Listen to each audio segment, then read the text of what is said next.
kulankan oo ka dhacay xafiiska maayarka degmada Salaxley ayaa waxaa ka soo qayb galay isuduwaha wasaaradda horumarinta beeraha Soomaaliland ee degmada Salaxley iyo sidoo kale xubno ka mid ah golaha deegaanka ee degmada Salaxley ugu horeynna waxaa halkaasi ka hadlay isla markaana faahfaahin ka bixiyay ujeedada ay u yimaadeen degmada Salaxley Carola van Mushten madaxa mashruuca RDRM ee hay'adda GIZ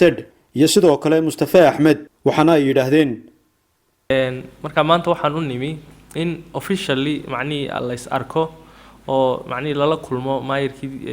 degmada Salaxley iyo madaxda kale ee haday noqoto isuduwaha beeraha ee gobolka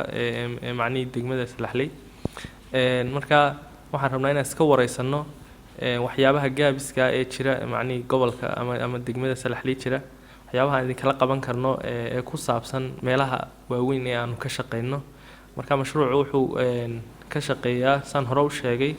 ka hortagga aafooyinka dabiiciga ah oo takoowaad ah beeraha iyo xoolaha oo kabaca macni wax soo saarka sare loo soo qaado iyo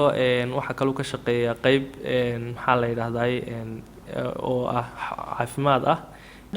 Therefore I'm happy to be here now today to see this area. Also I'm almost 5 years in the country. It's the first time for me to be south of Hargeisa. So it's a new place and therefore it's always interesting to see along the road. geesta kale maayarka degmada Salaxley Axmed Buraale Iimaan ayaa soo dhaweeyay mas'uuliyiintaasi ka socotay hay'adda GIZ isagoo warbixin ka siiyay horumarka dhanka beeraha ee degmada Salaxley iyo sidoo kale baahiyaha ka jira degmadaasi ee dhanka beeraha. way soo dhawaanartay GIZ runtii fursad runtii weyn bay noo tahay inaad noo timaado maanta oo la kulmo runtii deegaanka runtii mashaariic fiican baa ka kuliseen oo xagga runtii beeraha ka garan hoosyada imika waxaan jecelahay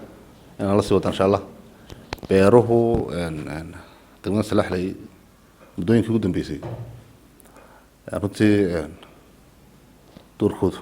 ugu muuqdo runtii dadaal badan baa la sameeyey dadkana dad waxay ahaan runtii xoolo dhaqataa muddooyinkii dambe dad muxuu ahaayay xoolo dhaqataa beeraley isku bedelay maadaama abaaro soo noqnoqda runtii ay dhaceen ayay runtii u badnaayeen imika waxaa jira kaam IDPS oo dad badan runtii ay degan yihiin barakacyaal dadkaasi waa dad runtii noloshooda ku tirsan xoolaha nool waxay ahaayeen dad xoolo dhaqataa imika halkan ay degan yihiin waa IDPS waxay u baahan dadkaas runtii nolol loo abuuro dadka halka degan ها 900 qof hadda muxuu ahaayay ka duwan gashay IDPS